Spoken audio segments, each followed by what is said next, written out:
Ah! Hello, Glee fans. This is Shamus Kelley, senior editor of the Towerlight, here with your opinionated Glee review of Season 3, Episode 22, Glee-duation, the worst episode of Glee ever! Now, I really wish I had recorded maybe a reaction video while I was watching this, but it was really late at night and I didn't want to wake people up at my house. Wow! This was absolute, I can't even. I was railing last night. It was ridiculous. I couldn't believe it. It was, the episode started and I was like, okay, you're trying to play on my emotions, whatever. And then then there was the scene with Kurt and that was great. And then, bam, just Rachel and Finn everywhere. Resolution for anybody else is a myth. Wow, one of the YouTube commenters was like, oh, I really hope you're nice to this episode. I'm really afraid of your reaction. Well, I'm sorry, this was terrible. And I looked on Tumblr after this episode and all these people were like, oh my God, Rachel and Finn, oh my God, it's so sad. I don't fucking care. Oh my God, it was so bad. And people say I take the show too seriously, but wow, it's almost remarkable how bad the writing is. Oh my God, I really do need to get into some specifics, but that was kind of my reaction. I was just like, wow, really? And I'm sorry, I wish I had someone here to talk to about this, because it's that bad. Wow. The first note, as you see, is Rachel sucks, because she does. Oh my God. Emotions are great. As I described to somebody, because someone was asking me, why are you watching Glee? What's so bad about it? And I said, to picture how bad Glee is, and I gave them a very brief summary of what happened with the whole Rachel thing, and it was just, wow. I said, it's kind of like, take what you just heard, make it 10 times worse, put it in a blender, and then drink it so you can just taste and feel how bad it was. That's how bad it is. Oh my God. So, let's just talk about how bad this is. I believe it was Ashley 2 weeks ago who said how bad Glee episodes are kind of reflective of how bad their titles are. Well, Glee-duation pretty much sells it that this is the worst episode of Glee of all time. Wow. Okay. So let's see. So things that I was fine with in this episode. They remembered Finn wanted to go into the army. They kind of forgot about that for half a season, whatever. It kind of made sense. And then he's like, we shouldn't get married, Rachel. Oh my God, why did you not realize that forever ago? Okay, and then he's like, you dude, go follow your dreams, man. And I'm like, you go, Finn, what's up? So yeah, Finn was fine, whatever. All right, I don't really care about, I used to defend Finn up and down, and now I don't care, but that was the least offensive thing in this episode. I think the biggest problem with this episode was that subtlety. Glee doesn't know how to do it. It's do you remember when they were underdogs and they sing Don't Rock the Boat or whatever the hell that song name is? Well, look, we're doing it again. Yay, isn't that cute and fun? No, it's not. Once again, as I said, it'd be great if we knew all of the people in that group, but we certainly Artie hasn't gotten to do crap this season, and Tina, well, y'all know my feelings on that. The writers are telling you how to feel. They're saying, hey, feel this way. We're not it doesn't feel organic. It's we're supposed to feel this way because flashbacks are great. No, I don't care. Oh my God. Wow. This is so bad. Oh, and I liked the thing with Kurt's dad. That was cute. That was fun. Although apparently everybody accepts Kurt now, which is a little weird. It's nice, but not very realistic. But in an episode like this, we're getting to the good stuff. We're getting to the good stuff. So Quinn, what? She was always in love with Puck. I guess Quinn's just crazy because he kind of forced her into sex, and then they dated for 4 episodes, and why? They had the bait. What? I'm so confused. What? Remember that whole speech where Quinn was like, yo, I don't need a man. I guess that's just gone. I guess that just doesn't matter. Wow, Glee writers, I expect, you make something cool and then you just tear it down. It's like with Emma last week, man. You built up all this stuff, just tear it down. Great job, guys. All right, so Okay, so closure is just great. Like, remember that whole thing about Rory and he's like, oh man, in my Irish accent, I'm gonna get deported. I guess we don't know about that. I'm sure they'll explain it with a line next season if I care to watch it. Wow. No closure for that. No closure for anybody else. Just, like, we get some things with, like, Santana that was, like, yeah, it's cool to see her mom is all super accepting because they kind of glossed over that when they first mentioned it.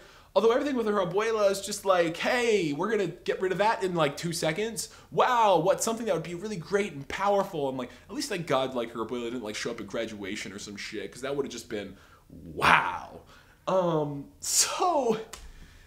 just, you know, and the whole thing, like Brittany has a 0.0 grade point average. Yeah, we get it. Brittany is not smart. If the school is not doing anything to like say, hey, you have a 0.0, this is a problem. Like, I think one reviewer pointed out in a line, they said, everybody rallies to help Puck pass the test, but Brittany is just, haha, it's funny, she's dumb. Consistency is hilarious, double standard, whatever, okay. So, you know, and Santana's mom, like, once again, like, beating you over the head with emotions and not just letting us feel them organically by building up to them in good writing. Like, you know, Puck, like, I wasn't a fan of the whole Puck and Quinn thing, but when he passed the test, hey, they built up to that, and it felt like, oh, I'm kind of a little emotionally invested in this. Whatever, okay. So, all right, let's see. Oh, Glee, much like Rachel Berry, has no backup plan. My point about that is, so next season, apparently, I'm just going out of order here, but I'm just going to get to my rage about Rachel at the end. So apparently there's been news articles the next season, like nobody's leaving. We're all going to see what happens to everybody. You know, it would be nice if we just, you know, they need to let these characters go. I don't, you know, as much as I love, like, Kurt and them, I would sacrifice, like, Kurt and, like, all that if we, like all the seniors just graduated, and that was, you know, they built up to it, and they, you know, gave them really good finales as characters. And then we just started with a new cast and started getting new people in, obviously from the Glee project, which is happening again. Oh, so, like, that would be great. But no, it's everybody's going to get plots, and we're going to get new characters because wherever they all go, wherever, like, say, Mercedes goes, or Mike Chang if they decide to care, or, you know, Finn and all them, we're going to have to get characters that they interact with, plus the new kids at the school, plus the kids we already know at the school, all the characters. And, you know, this would work if, like, Glee was a soap opera and it ran, like, 5 times a week and we could focus on this many characters, but we can't. You've got, like, 22 episodes a season, guys. Wow, smaller casts are better for you. Want to save money? That'd be great.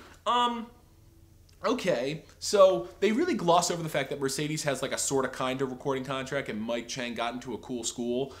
Like, that's so glossed over, and they find out about that at the end of the year? Like, what? Are they all Rachel Berrys and don't have college plans? I guess, whatever.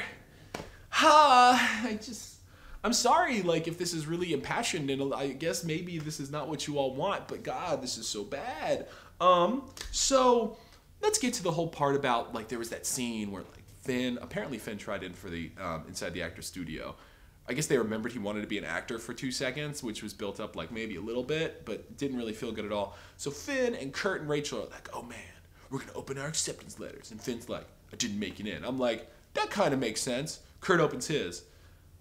I didn't make it in. I'm like, okay, at first my fanboy reaction was like, what? No. But, like, this is why I try to sleep on these reviews. Like, I'm like, okay, it kind of, you know, it sort of makes sense. I mean, yeah, he killed the audition with Whoopi Goldberg, but Rachel didn't, but she gets in. But Kurt, I guess he didn't have a lot of things on his resume, even though he could have. And you know, I would have been okay with it, but we don't get to see any follow-up from him afterwards. It's literally just like, I didn't make it in. Like, a scene with Blaine or his dad? Man, you know, a scene with Blaine would be great, but a scene with his dad? Wow, that would have been powerful. But no. We need, Rachel, I don't want to get married now, blah, blah, blah. So Rachel gets him, which, okay, she had all that crap on her resume, but even though she said she needed to only get into Tignata, but she made it anyway.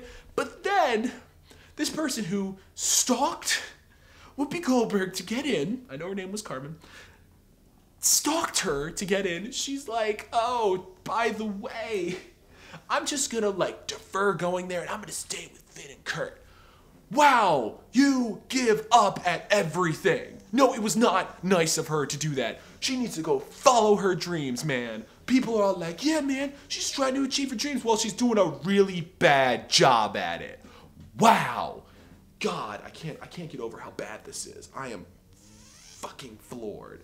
So then now, once again, we got Finn being like, yo, man, don't do this. I'm going to like the army. Like, and people are like, oh my God, this scene was so sad. No, it wasn't sad. It was called poor writing. It's like, by the way, here's a train. You're gonna go on it. But Finn, I really haven't packed anything. Nah, girl. It's cool.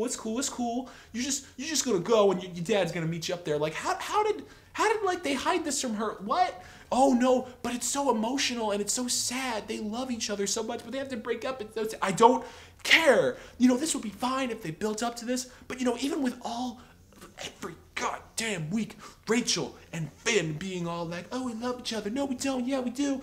This still felt so awkward and so forced. So forced. It hurt. Oh my God. I can't. Oh my God. I'm trying to contain my rage, but if you may have noticed, and people, I'm gonna get so many comments, people are like, man, you take the show too seriously. Take a chill pill, man. You mad, bro? Like, yeah, I'm mad, bro. This is terrible. Like, Glee, I have been able to excuse so much from this show, but honestly, I'm this close to quitting. Like, maybe I'll watch the Glee Project because I'm like a masochist or something, but this writing is terrible. Like, there was one redeeming scene, and that was Kurt and his dad. Like, what? Like, this is the worst episode of Glee of all time. I might hate this. No, I do hate this worse than, like, the fucking Britney Spears episode. And I hated that episode. This is, like, contrived, like, teen romancy bullshit. And people are like, oh, well, Glee's just fantasy, man. Like, no, it's not. You could say that before, but then it does all this crap like domestic abuse and, like, gay teen suicide. Oh, yeah, Karofsky doesn't exist, I guess, whatever. Like, you're asking me to take it seriously, but then we have all this crap with Rachel and Finn? Like, I can't. What? Like, God, so bad. I really wish I could care. I really wish this episode can make me feel things. I really wish that, like, I you know, and this is supposed to be the end of an era. It's supposed to be like, remember, you've been with these characters for 3 seasons, except we really only care about Rachel and Finn, and we kind of care about everybody else, like maybe a little bit. Like, wow, like a little focus on everybody else. We could have built up to this, you know, not wasted our fucking time on like 1 episode plots. Like, shit, the thing with Santana's mom was like introduced in this episode and resolved in this episode. What kind of writing is that, guys? Glee will introduce these huge ass concepts and then go away with them in an episode. That is not good writing. You know what show does this shit well? A children's show, Legend of Korra, you know, the sequel to Avatar. That thing will introduce these huge concepts, but you know, it'll make them weighty and it'll be great. They don't get rid of them because, oh, we can move on to other plot lines because we have good writers. How is it that a show that's meant for children, even though I don't really believe that because it's just a good show in general, is better than a show that's meant for adults? You know, there's a thing called gravitas. A show like Korra has gravitas. It makes you feel emotions because it builds up to it, and it's not forced down your fucking throat like a fucking anger smoothie, man. What the hell? Oh my God, this show is so bad. I don't know, like, people are like, don't take it so seriously, man. I am going to take it seriously because that's what television should do. It should take itself seriously. And I get a lot of crap. Because, you know, one of my favorite shows I may have mentioned on here before is Power Rangers, and people be like, well, that show's so dumb, like giant robots come in and try and crush things, it's so unrealistic.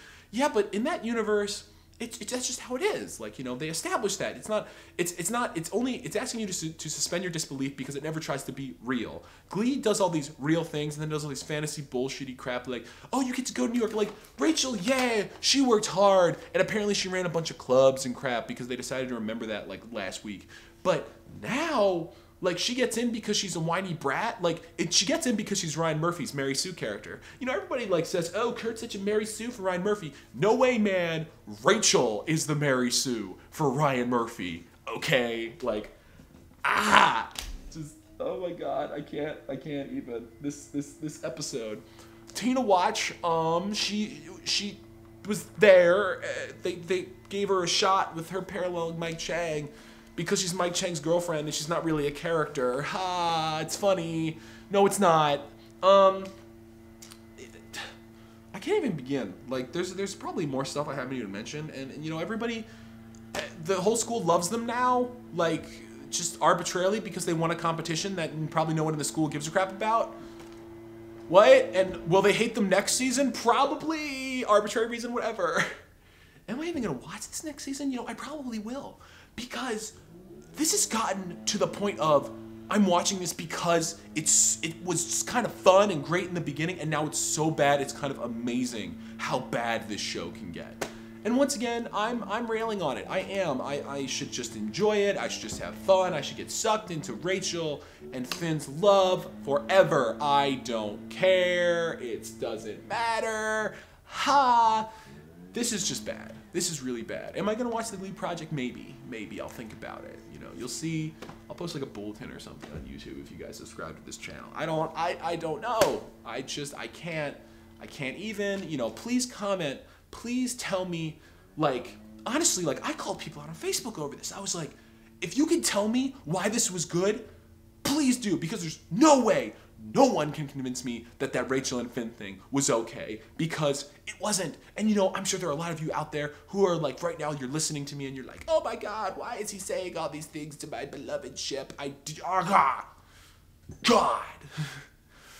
I'm so angry right now and I need to calm down, but that's just how it is. And, you know, I don't, like, Glee was never a show that I was like, this is my top 10 show forever, this is great, I'm gonna go write fan fiction about it, but it was fun. What happened to that show? This episode, the music was whatever, blah, I don't care. F. Big ass F. And you may think, well, it had that one good scene, right? You know, you can have a good scene, but if everything else just craps all over it, I don't care. F. Big F. Worst episode of Glee of all time. Comment and tell me why I'm a hater. Comment and tell me I'm bad, bro. Comment and tell me that I'm like Hitler or something, man. Comment and tell me you agree with me or something. Or, you know, we can have a logical discussion about this. I am not going, you know, as long as you're logical, I will be logical. And I will defend myself, because that's just what I do. All the hate right now, all the hate. So, until whenever Glee decides to keep sucking, I will see you all later.